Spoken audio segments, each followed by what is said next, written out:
আজকে আমরা পড়ব রক্ততঞ্চন, অর্থাৎ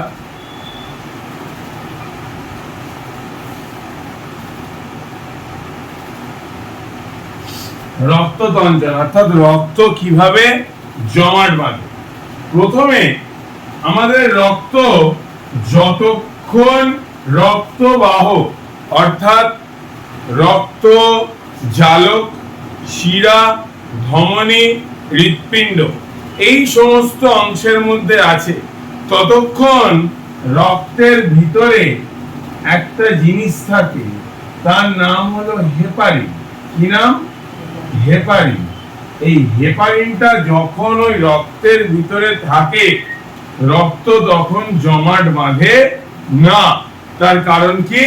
তার কারণ হচ্ছে এই হেপারিন রক্তবাহের মধ্যে রক্তকে জমাট বাঁধতে দেয় না। কিন্তু যখনই এই রক্তটা আমাদের দেহের বাইরে চলে আসে, তখন কি হয়? যখন রক্তটা আমাদের দেহের বাইরে চলে আসে, এই হেপারিন তার কার্যকারিতা হারায় এবং কি হয়, একটা ভৌত রাসায়নিক প্রক্রিয়া শুরু হয় আমাদের রক্তের ওই অংশটা বা যেখানটা কেটেছে তার ভিতর থেকে কয়েকটা জিনিস বেরিয়ে আসে। কেন? কারণ রক্ত যদি পুরোটা বেরিয়ে যায় তাহলে কি হবে? তাহলে আমাদের রক্ত সব শেষ হয়ে যাবে। তাহলে রক্তটাকে তো জমাট বাঁধিয়ে দিতে হবে, যাতে আর যা রক্ত বেরিয়ে গেছে আর যাতে না বেরোয়। কিছু কিছু পদার্থ আছে যেগুলি রক্ত তঞ্চনে সহায়তা করে, সেইগুলো হলো, প্রথমে এগুলোকে বলে রক্ত তঞ্চনের শর্ত বা প্রয়োজনীয় পদার্থ, বা কি বলে প্রয়োজনীয় পদার্থ। এই প্রয়োজনীয় পদার্থগুলির মধ্যে যেটা প্রধান সেগুলির মধ্যে প্রথম হলো গিয়ে প্রথমবিন।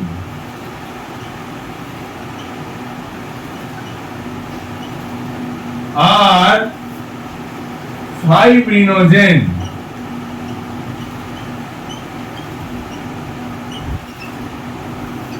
প্রথমবিন আর ফাইব্রিনোজেন। তারপর একটা খনিজ পদার্থ যেটা আমাদের রক্তকে জমাট বাঁধতে সবথেকে গুরুত্বপূর্ণ ভূমিকা গ্রহণ করে, তার নাম হলো ক্যালসিয়াম।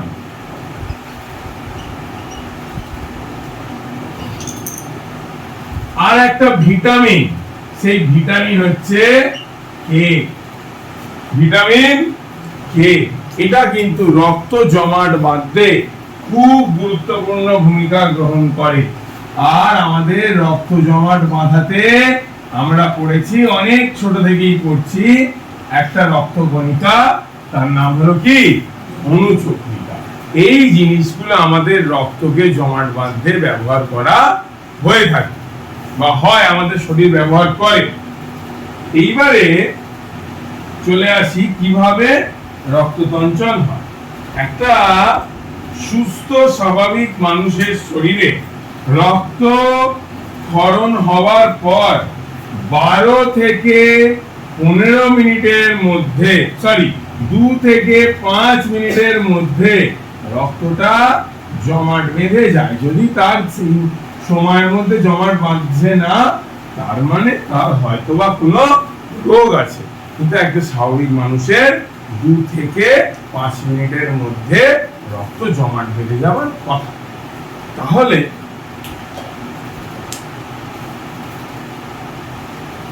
প্রথম পর্যায়ে মনে কর, ধর যেই স্থান দিয়ে রক্ত বেরোচ্ছে সেই স্থানে কি হয়, সেই ক্ষতস্থান, ধর তোর একটা জায়গা কেটে গেছে, সেখান দিয়ে থ্রম্বোপ্লাস্টিন, কি নাম? থ্রম্বোপ্লাস্টিন নির্গত হয়। যে জায়গাটা, ধর আমার হাতটা কেটে গেছে, আমার হাত দিয়ে কি বেরোলো? প্রথমে থ্রম্বোপ্লাস্টিন। এবার ওই থ্রম্বোপ্লাস্টিনটা বেরোনোর পরে ক্যালসিয়াম আয়নের সহায়তায়, তার সহায়তায়, ক্যালসিয়াম আয়নের সহায়তায় ওই প্রথম থ্রম্বোপ্লাস্টিনটা পরিণত হয় প্রথম বিনেজ কিসে পরিণত হয়? প্রথম বিনেজ, যেটা কিনা একটা উৎসেচক। আমরা কি পড়েছি? উৎসেচক কোন বিক্রিয়ার গতি বাড়িয়ে দেয় বা কমিয়ে দেয়। এখানে প্রথম বিনেজ রক্ত তঞ্চন পদ্ধতিটার স্পিডটা বাড়িয়ে দেবে। কি করে দেবে? বাড়িয়ে দেবে। কে কার সহায়তায়? থ্রম্বোপ্লাস্টিনটা ক্যালসিয়াম আয়নের সহায়তায় প্রথম বিনে পরিণত হলো। এবার দ্বিতীয়বারে কি? এবার দ্বিতীয়বারে ভালো করে লক্ষ্য করবি এই থ্রম্বোপ্লাস্টিনটা কিভাবে তৈরি হয়। তোর যখন হাতটা কাটলো, তোর অনুচক্রিকা নিজে নিজে ভেঙে গেল। অনুচক্রিকাটা কি হলো?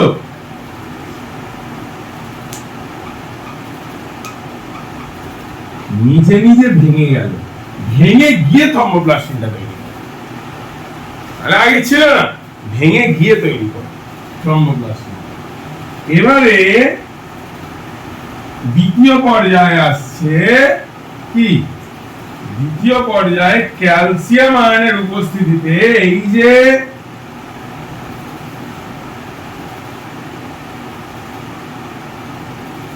প্রথম বিনেজ ছিল, এই প্রথম বিনেজ রক্তকে জমাট বাঁধাতে পারছিল না। কেন বলতো? কারণ রক্তে তখন একটা জিনিস আছে, হেপারিন। কি আছে? হেপারিন। আমি তোদের পড়িয়েছি কি হেপারিন থাকলে রক্ত জমাট বাঁধতে পারবে না। হেপারিন আছে বলেই আমাদের শিরার মধ্যে দিয়ে রক্ত চলাচল করছে, ধমনীর মধ্যে দিয়ে চলাচল করছে, জমাট বাঁধছে না। এবার এই হেপারিনের কার্যকারিতাটাকে আমায় কি করতে হবে? নষ্ট করতে হবে। যতক্ষণ না আমি নষ্ট করব ততক্ষণ রক্তটা জমাট বাঁধবে না। কারণ হেপারিনের জন্যই রক্তটা জমাট বাঁধছে না। তাহলে ওকে তো আগে শেষ করতে হবে, তবেই তো রক্তটা জমাট বাঁধবে। এবারে এই প্রথম বিনেজটা কি করছে? হেপারিনের ক্রিয়া বিনষ্ট করছে। কি করছে? হেপারিনের ক্রিয়া বিনষ্ট করলো। হেপারিনের ক্রিয়া বিনষ্ট করলো। এবং এটা তো অনুচক্রিকাতে একটা রক্ত কণিকার অংশ, রক্ত রসে একটা জিনিস থাকে। সেই জিনিসটার নাম হলো গিয়ে প্রথম বিন। নাম হলো প্রথম বিন। রক্ত রসে থাকে। কিসে থাকে? রক্ত রসে থাকে। এই প্রথম বিনটা সাথে কিছু ক্যালসিয়াম আয়ন যোগ হয়। কি আয়ন যোগ হয়? Calcium ion.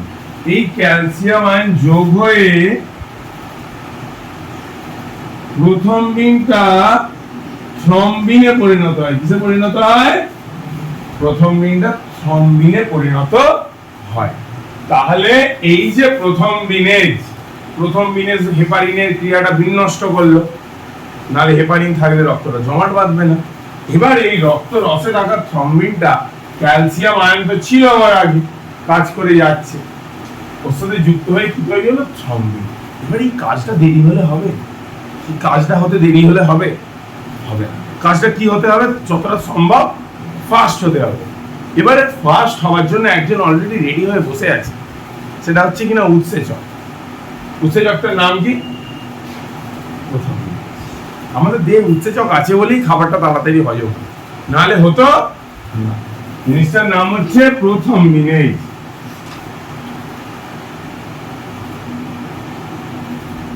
এই প্রথম বিনেজের সহায়তাতেই থ্রম্বিনটা তাড়াতাড়ি পরিণত হয়। তারপর হচ্ছে পরের পর্যায়। তাহলে এখন এই থ্রম্বিন উৎসেচক, এই থ্রম্বিন উৎসেচক কি হচ্ছে?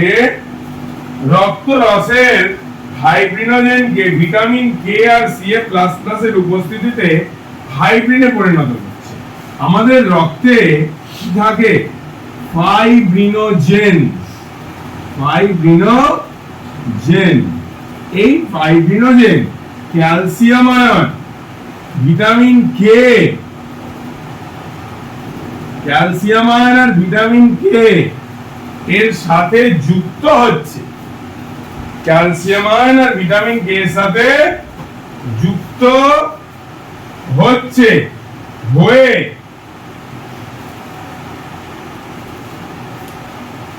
কি হচ্ছে, এই তারপর যে থ্রম্বিন উৎসেচকটা তৈরি হয়েছিল, যেই থ্রম্বিন উৎসেচকটা আগে তৈরি হয়ে ছিল, সে এই ফাইব্রিনোজেনকে ভিটামিন ক্যালসিয়াম আয়ন আর ভিটামিন কে এর সাথে মিলিয়ে এই ফাইব্রিনোজেনকে তৈরি করছে কিসে, ফাইব্রিন।